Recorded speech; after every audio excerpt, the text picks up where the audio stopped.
There we go. All right. Oh, thank you. Hi, Beta. You can't, so those of you on the video can't see Beta, but she's here too.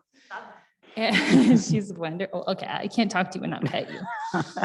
So we want to say a special welcome to the Reverend Linda Powers and Beta for being with us today.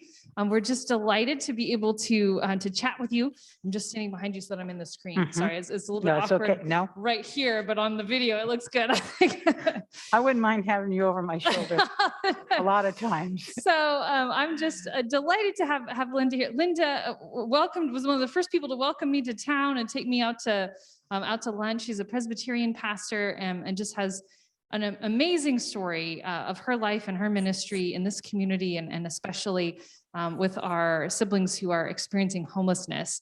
And we're just so delighted to be able to hear some of your story and ask you questions and wonder what God might be calling us to do. Excellent. Thank you. Thank you, Robin.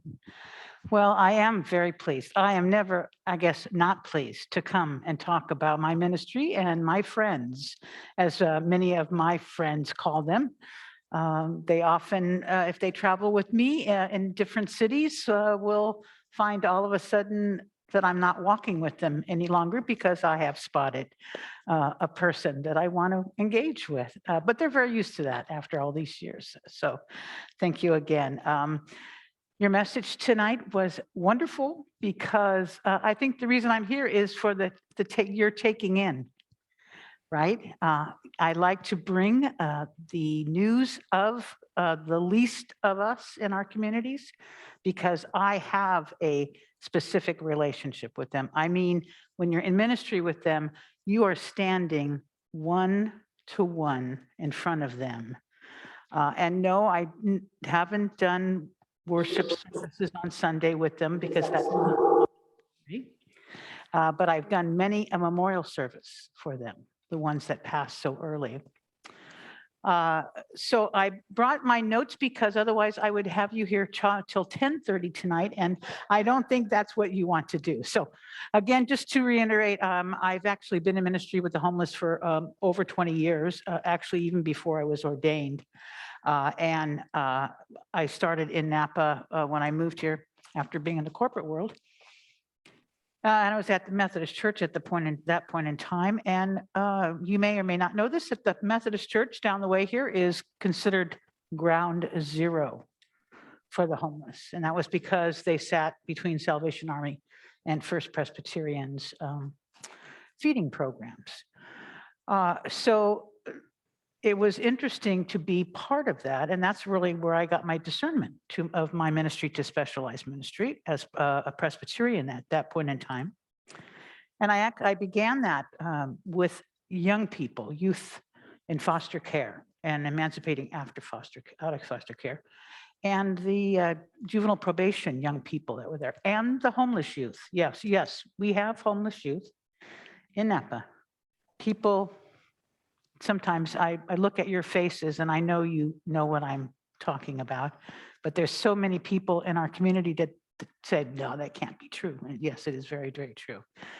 So I have some stories to tell you tonight. Some of the beginning sharing so that you can take in is a better understanding of the homeless we have in Napa.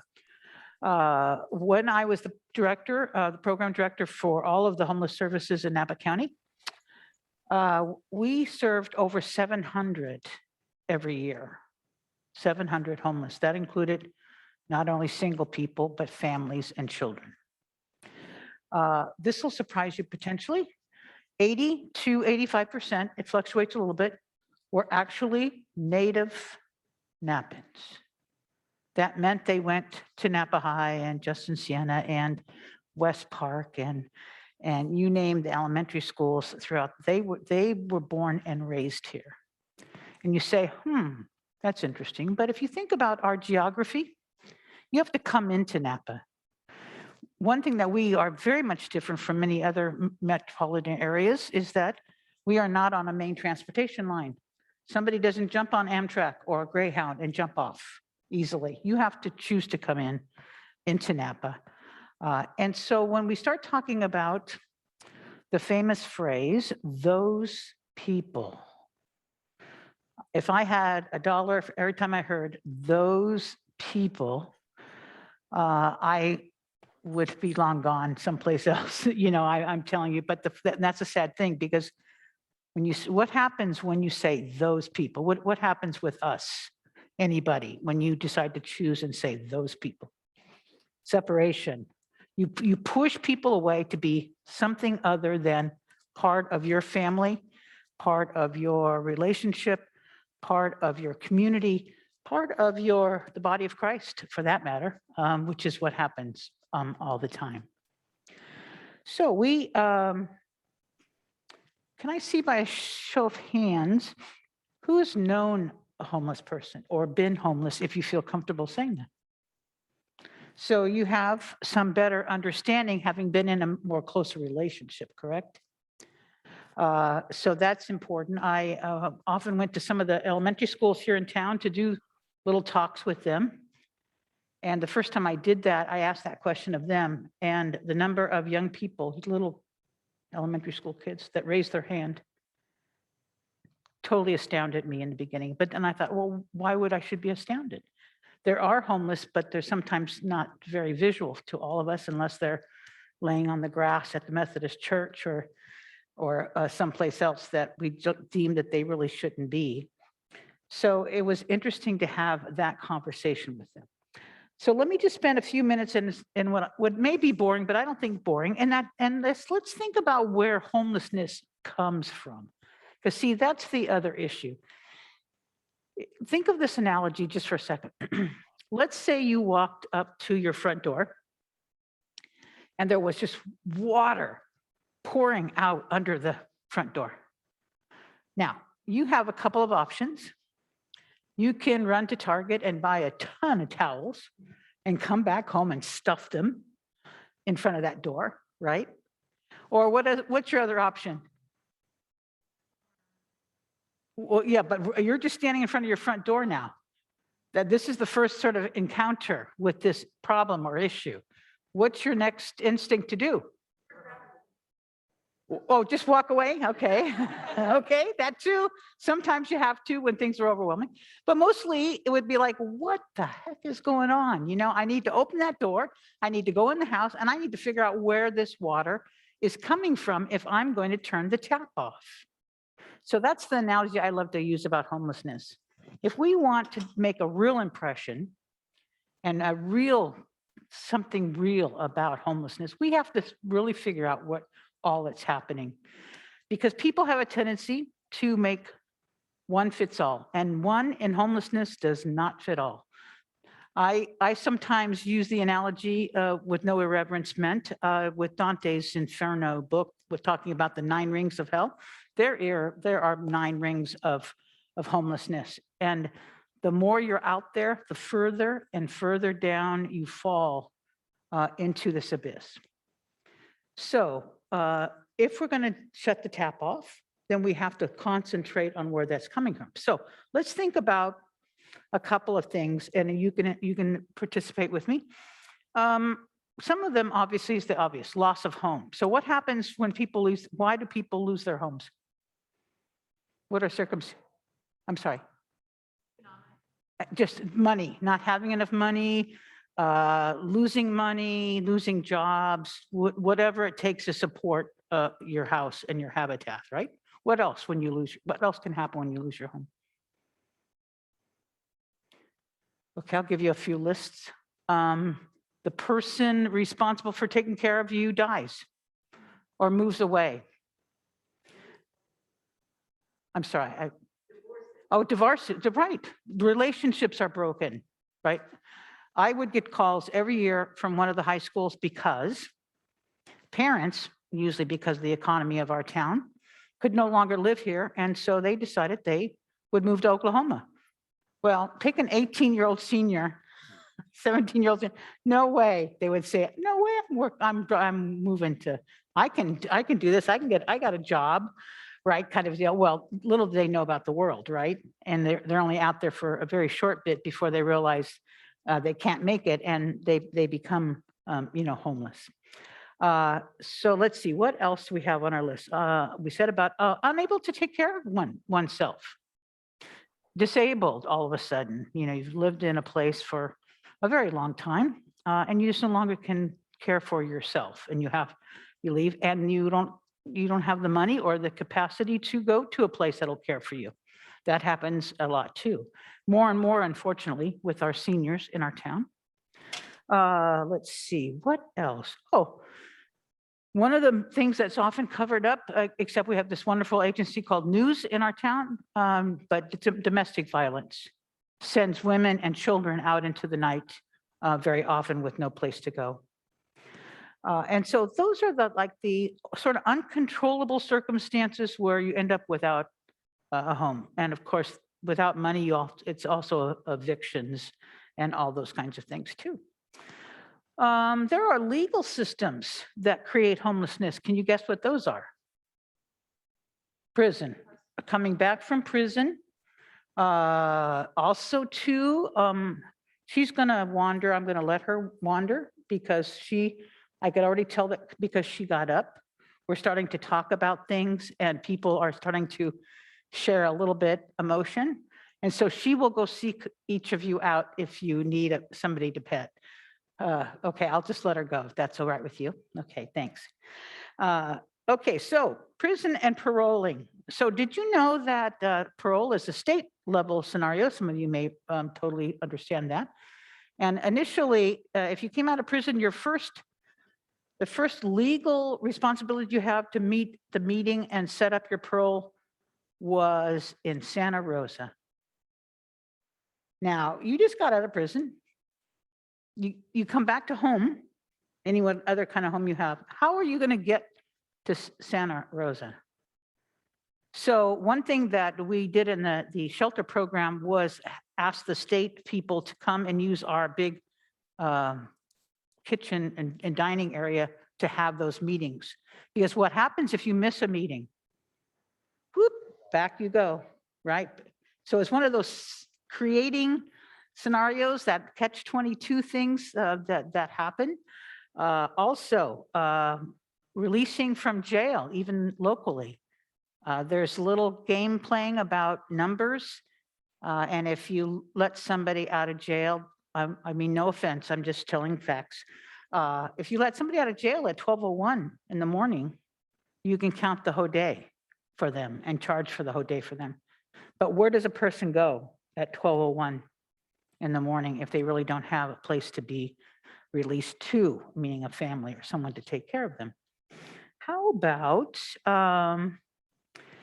this issue too, is that if you offend in a county, you have to go to court in that county. So no matter if you've just come here for a visit for the day, you did something really dumb or whatever, you have to hang around the town you're in. And this is all over the place. It's not just Napa, but where do you stay if you have to be in, are forced to be in the city to have court dates? So another thing, that system that creates and contributes to homelessness. One of the things that is so close to my heart because I work so much with the young people, and that is the foster care system. And they're doing a lot, they've done a lot of work over the last few years about extending that a year and doing some things and supporting them better. The Voices, where I was chaplain for many years, it was a beautiful place to help those young people establish, and the juvenile probation young people go there too, to help find housing or find jobs or learn how to be, et cetera. But it all creates a situation. And then relatives that you're staying with sometimes will evict you not because you're not paying rent, but because they've just had it up to here. And I don't blame them sometimes, seriously, but that means you're out in the street, and young people can couch surf better than adults can, but still, it's homelessness in a different form. I already talked about the abandonment because your caretakers went to Oklahoma.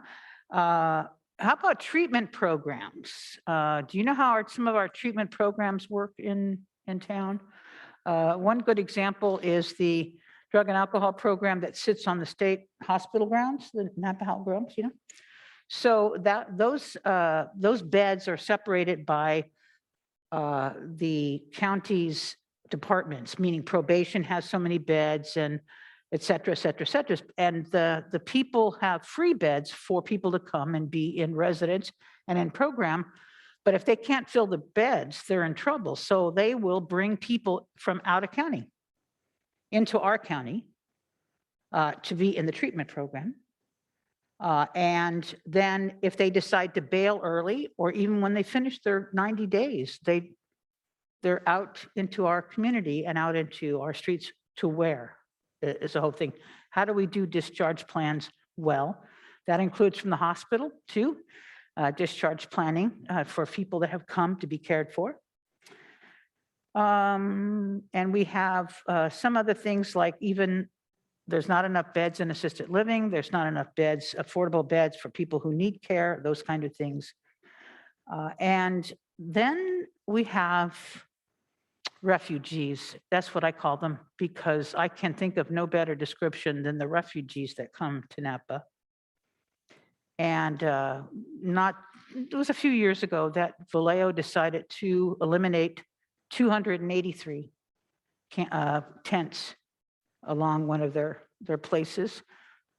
And it's called, bulldozing. And we do that in Napa too. Where do those people go? Where do they go? Okay, now I'm going to circle back real quick to the 85% of natives who have never been out of this town. I just have to ask the question, I've asked it a million times, where do they go? They've never even been out. How could they even begin to leave this town and find someplace when they lived here all their lives? That's really some of the big time problems we have about the homelessness in our community. We have a lot of homeless too, especially younger families and people, because they sleep in cars and in the parking lots of some of our rich hotels, where they won't be bothered by police officers and people doing sweeps. And there's many more of them than we ever realize, and they are hurting. If you have a child, if you have grandchildren and they're going to school, can you see them doing their homework on the dashboard of a car? And the answer is not well.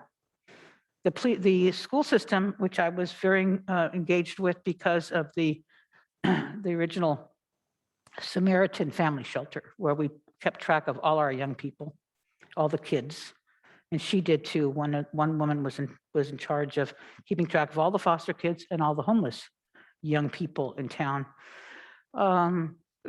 There's no a magic answer to that either, but pretty sad when a child sleeps in a car and tries to go to school without having clean clothes. And the schools are aware of this. I mean, they try to take care of them as best as they can, but their numbers from the numbers that often are officially reported is greater numbers than you ever see officially reported at homelessness in our community.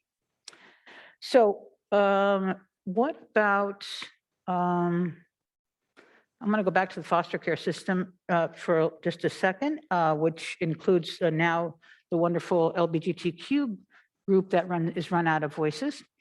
And think about the statistics for foster youth, which are things like 80% of foster care youth within the first 2 years will be homeless in some way or another.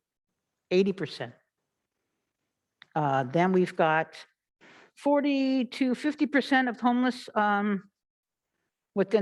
we will see in the prison system and the jail system, correction system, whatever you want to call it, at some time in their life. If they don't get the right support that they need.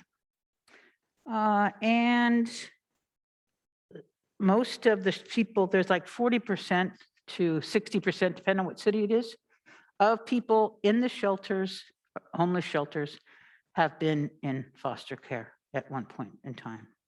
So that's a big system thing that's going wrong.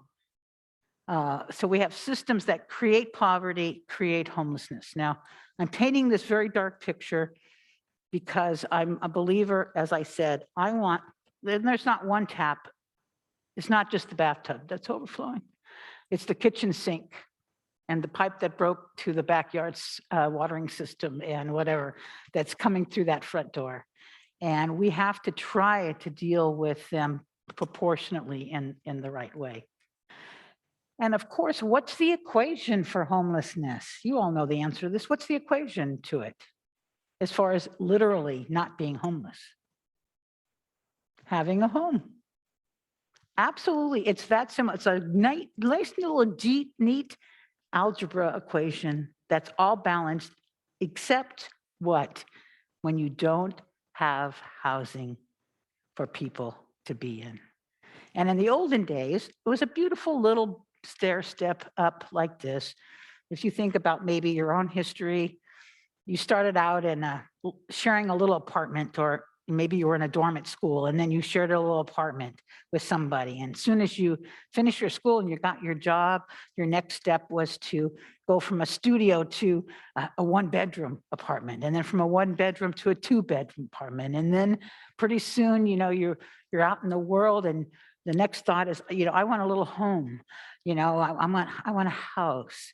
And as you left that very first little studio apartment and went up one step, somebody else was right there, could fill right in behind you. But we don't have that progression anymore.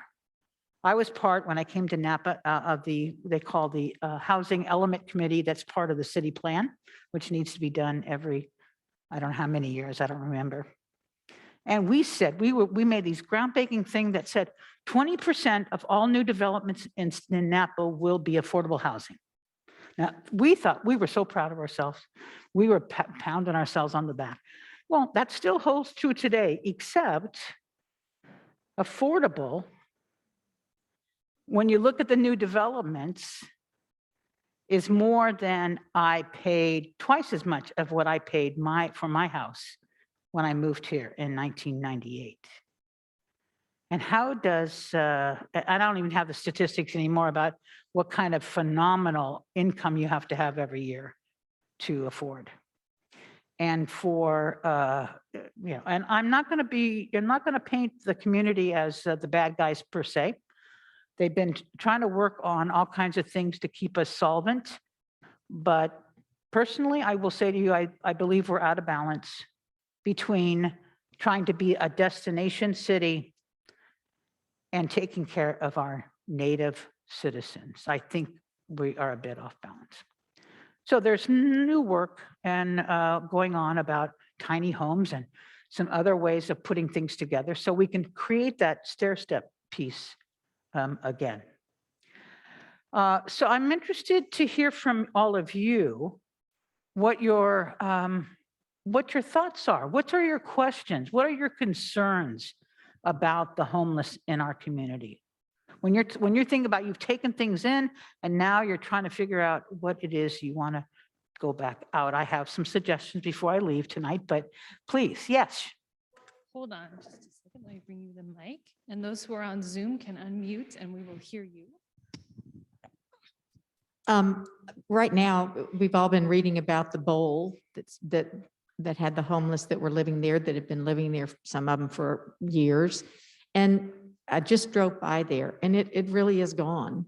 Where did they go?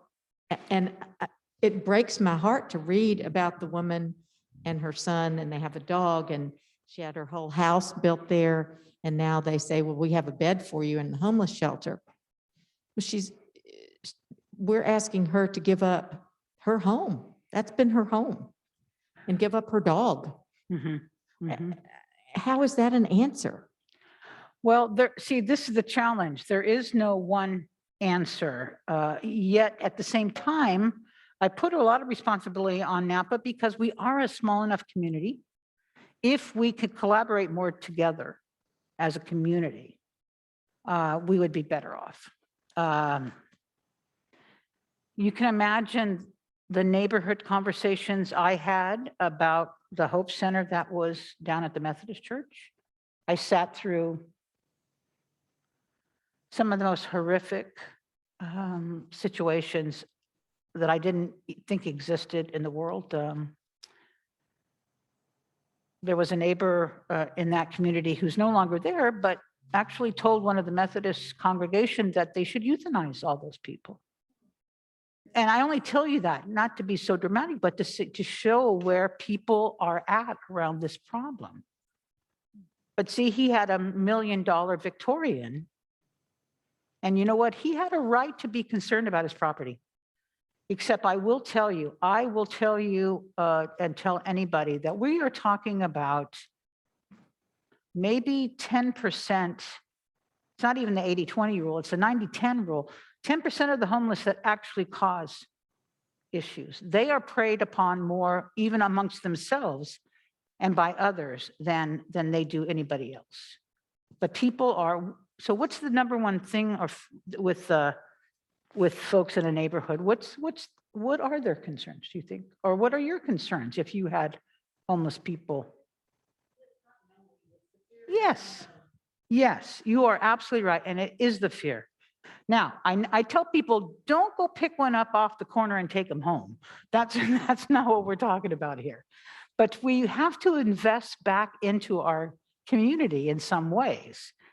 And it's hard when we get overwhelmed with, 280 people that come into town because Vallejo decided to, or we decided to doze, up people's property. And can I just say, to be dramatic, if somebody walked into a bunch of people came with authority, came to your house today and said, to your point, we are taking all of this. We're just going to take it. And we're going to use your place for something else. And sometimes it's not even for something else. And folks don't value the fact that if you have a tent and you have a bag of items that are yours, that is all you have in the world. And to be ripped that out of your hands, can you just imagine what that feels like? I mean, folks don't think about it. And yet we have to work on doing something because people have a right to be safe and feel safe and whatever. So to your point, I'll give you a little story. Before the Hope Center was opened up, the police department had, and they still do, have a homeless task force. And they used to go in every morning and put into their database of calls the word homeless to sort through what homeless calls came through the day before, the night before. When the Hope Center opened, where there was laundry and showers, and when it first opened, medical attention, mental health connections, you name it, all of a sudden, these calls went to almost flat. Now, I'm going to tell you, that's not because the homeless went away or the problems went away, but people didn't know it was a homeless person because they were clean. And they had showered and they had clean clothes on. And so they didn't use the word homeless. And so when they were trying to pull all that data up, it was gone. I laughed about that more times than I can imagine. But yes, it's changing the lens for all of us. And it's like, what do we do as a church? What do we do as faith people with all of this? So can I take a few moments to sort of say what I think you should do? Okay. So I think people should concentrate on turning the tap off first. So that means you're not going to be able to take care of these people individually. I'll get to what that looks like in a minute. But you can support the organizations in town that do a great job. So Voices, who takes care of those kids, the LGBTQ kids, the juvenile probation kids, the foster kids in life planning and support, all those things, is a wonderful, I'm telling you, a wonderful organization. They need support. Not so much volunteers. It's a little hard to try to mix, and I think you already know this probably, adults and kids, youth. It's not unless you really do that for a living, it's not an automatic. I mean, you can't even do that with your own kids sometimes, right? So it's not like, oh, let me go be a volunteer per se, but when they have events, they can use volunteers. But they need, one of the things I've concentrated on since I've not been with them is making sure that the youth staff, and this place is run very heavily by young people, is make sure that those youth have good, fresh food, meaning things like bananas and apples, and oatmeal that they can put in the microwave there at the center, and things like fresh, those kinds of things. They love to see me coming. Now, I give them stuff that's not that healthy too sometimes, because that's fun for a young person. But I make sure I think about that. What would make them healthier and stronger in mind, body, and soul? Because that when I was their wellness chaplain, that's exactly what I worked on all the time: their mind, body, and their souls. So voices being one. News, the domestic violence shelter, people pretty well know they are amazing in how they keep and care for people. COPE, which is just right down the street too, is around, but they're sort of quiet, but they support especially young families and small children. They do parenting classes. They have diapers for people. You know, those are the kind of things where you can help sustain people who are homeless, are in really great poverty and in need. So that's one thing anybody can do without, pouring their time, a whole bunch of time and effort and their health and their whatever physical abilities into. They can truly support. And it's always important to say, what can I do for you? What can we do for you? If you want to pick somebody from that. And those are people that are working on fixing the pipe that broke in the backyard. And that's what those people do, okay? The other thing are supporting folks in the real basic stuff. So Community Action in Napa Valley, CANV has Meals on Wheels for seniors. They're supporting, they always run into issues because they have more seniors that need them to deliver food than they possibly can afford. So when I was serving Covenant, we did here's an example, not to say that you do this, but I'll give you an example. So for Advent last year, while I was at Covenant, serving Covenant, we gathered money, and it's like $7 a meal or something to that. It may have changed now that it costs. So we thought about how many meals we were providing any one senior for a week or a month, to think about that. And again, you know what it means to be nourished with that. And on top of that, I love to have them slip in other things like sister churches, Presbyterian churches over the hill have great quilters. And they would do, so I would take the, 5 or 6 handmade quilts to the Meals on Wheels. I said, look, your seniors, divvy up these quilts for Christmas to the ones that are really in need, those kinds of things. And they will often tell you, the Meals on Wheels people at CANV, what they're noticing folks, truly need. And of course, there's always the food bank. I understand through the grapevine just recently, the food bank's struggling a bit. They're changing sort of structure, and many of their grants they had before have ended. And whatever's going on, I'm not 100% sure, but you would be surprised at the number of people that use the food bank. And again, personal experience, Covenant was a 5th Friday food bank distribution center, and we had over 250 families who would show up every 5th Friday just to get a bag of groceries we would help them put in their cars. So those are the other thing. Can you be a spot for a distribution of food or a pantry? That's another way to do that. Way up the stream, so to speak, go up the stream and shut the water off, is Can Do. Can Do does some bigger things like huge gardens all over town where they're growing fresh vegetables, and that goes to the food bank or to certain people that they've identified or have come to them. So again, another basic food thing that folks can think about: gleaning in the fall, harvesting in the hot fall. Everybody that was stuffed at home during the pandemic had way too many vegetables left over, especially when you didn't have church. to distribute them on Sunday at fellowship. Here, take all these extra tomatoes and cucumbers, etc. So,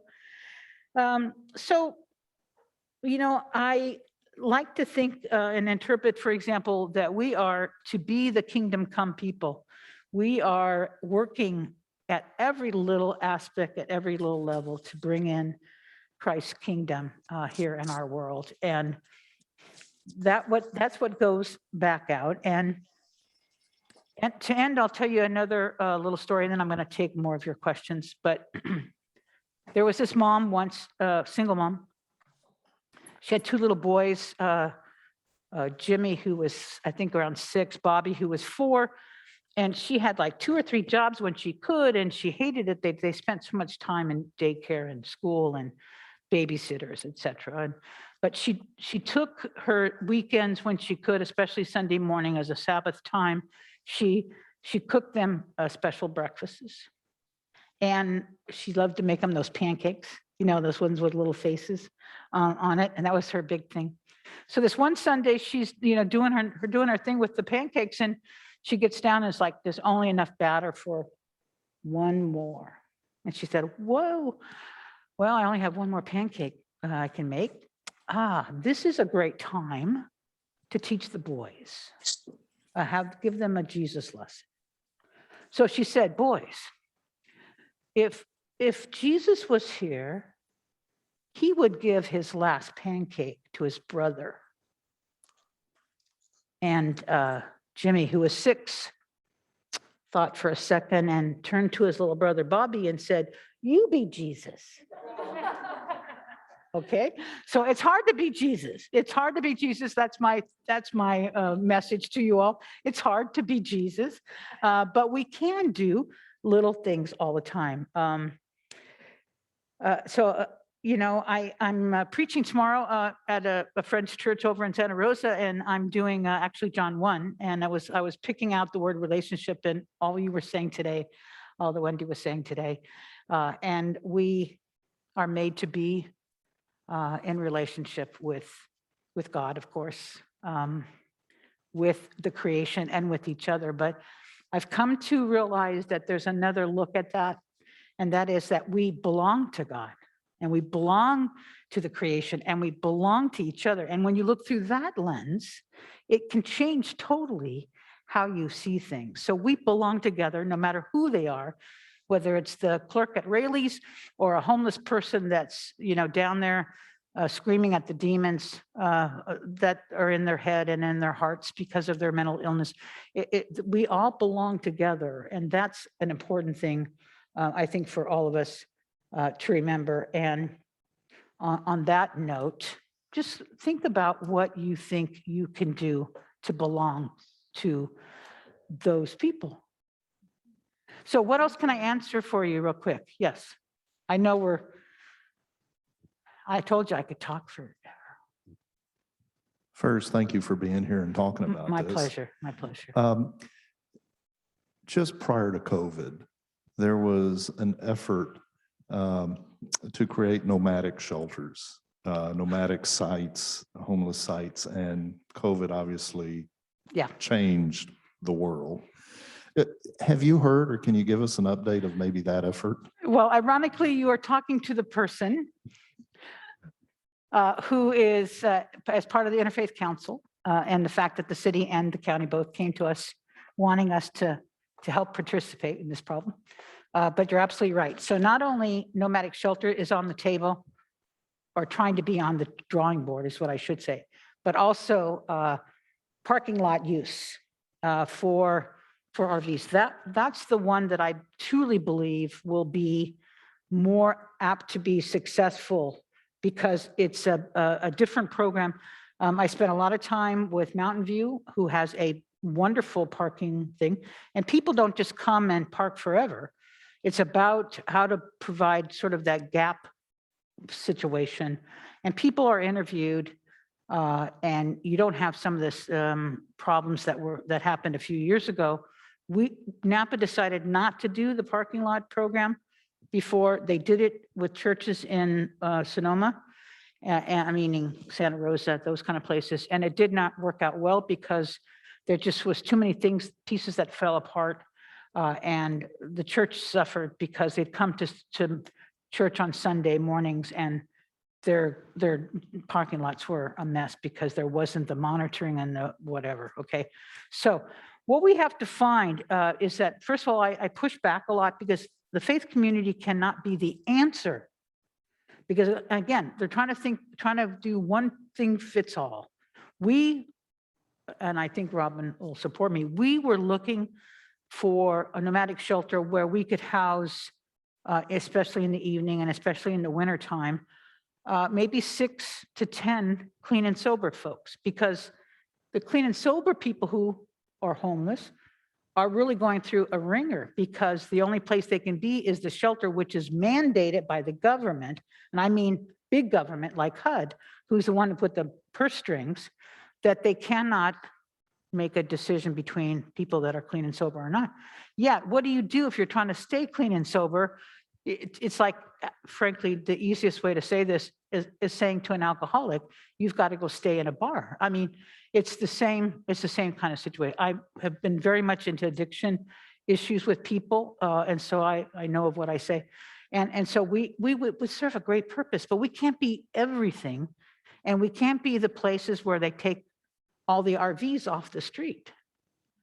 Nobody has said here yet, and I didn't bring it up, but it's not true when people say out of justification, well, they want to be there. They want to be out there. I'm telling you, if you offered a keys to an apartment to somebody, they would be in there in a second. What they might not know how to do is come in from the jungle after they've been out there so long and figure out how the heck do they behave. Anytime we submerge human beings into a culture for any length of time, whether it's war or homelessness or abandonment or whatever, you don't just step out of that after a length of time and all of a sudden become this wonderful, beautiful citizen. It takes time to make those changes. So I am still, in fact, I'm having a meeting on Monday around where can we go? It's because COVID did just smash everything up. We couldn't ask churches to expose when they weren't even inside their own sanctuaries yet, right? So we'll see. And I'm waiting to see, because I think we're going to have to hold out. I don't think we can deal with, frankly, I'll just be honest, I live this. We can't take care of people with huge addictions and needles and beer bottles, and we just can't. But we can serve for a piece of this, right? Just like we talked about the layers of homelessness, we could serve part of it and help maybe get that person back up a ring or something. Yeah, so. Yes.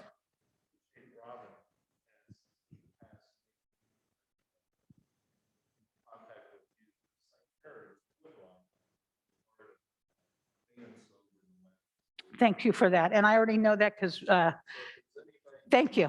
Thank you. Thank you.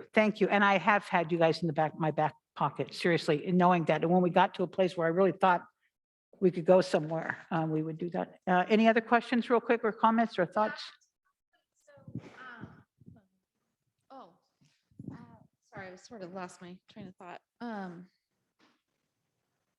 To that point, what you're saying is we can't, our community, the faith community can't fix this problem, but there's the layers that we can do. Is there a task force, a city task force? Who is the person in the government in our Napa Yes. city that? Yes, we do have people at the county level and the city level that are named to be. So Molly Radigan is Napa City's point of contact for the homeless situation. And the reason the faith community got involved, though, and Robin probably has more stories than even I do, is because during COVID, they realized, oh my goodness, what a group, controlled, captured group audience we have. Then, I've been trying to tell them that for years. Use the faith communities. Oh no, because faith can separate church and state, right? Anyway, so all of a sudden they realized that. And I'm telling you, I believe wholeheartedly that the reason Napa is in such great shape with their vaccinations and their numbers is because our faith community spent time and energy caring for their people. And even if it was only just so we could come back into our sanctuaries, that's okay. It was a great reason to rally to being healthy and safe. And so we have great communication lines. Everything from the pulpit to newsletters to, fellowship and separate group meetings. Yeah, so we will use all of that in working on that. And so it's any little part. If you have strong faith, which I know you do, even one little thing can be an unbelievable breaking open of life, because all of a sudden God's light is shining through a little darkness. And you don't ever underestimate that. But the other thing I'll tell you too, which I had to always tell the youth staff and the adults that worked at the youth staff, we're here to sow seeds. We're here to sow seeds. We don't sit down and then say, watch for it to bloom and think, so I can see how wonderful we did. That's not our work. We need to get out those little lawn seeders where you go like this and you spread 1 million of them at a time and you walk to the next place. We're not Johnny Appleseed where we're putting one seed in the ground for an apple tree. We will, and it's not our job nor our purpose to wait to see and think about how wonderful we were because we saw the blossom. You have to have faith that the blossom will come. Sometimes along with the weeds, but the blossom will come. And that's all we have to have faith in, right? Thank you so Okay. much. So that was I such a could perfect talk for us. moment. Okay. Just thank you. Oh, thank you. And thank you for your warm welcome for what the Presbyterian of the Redwoods has deemed. I have a 6-legged ministry, and I think you know where the other four legs are. But she if you ever saw her with the homeless, and saw them with her, because talk about unconditional love. Right. And I'm her wing person. I don't, for sure. Okay. Thank you, Well, Robin. anybody that had a question that you didn't get to answer, I'm sure Linda could stick around for a couple I minutes. sure can. And, those of you online, we're so glad that you joined us, and those who are watching this Right. in the future, thank you for joining us as well. Thank you. And I think you. Cal won. So I'm very excited. I don't know if you have any Cal or Stanford fans here, but the big game was while we were talking. So anyway, okay. Thank you all. And thank you for all the wonderful work that you do.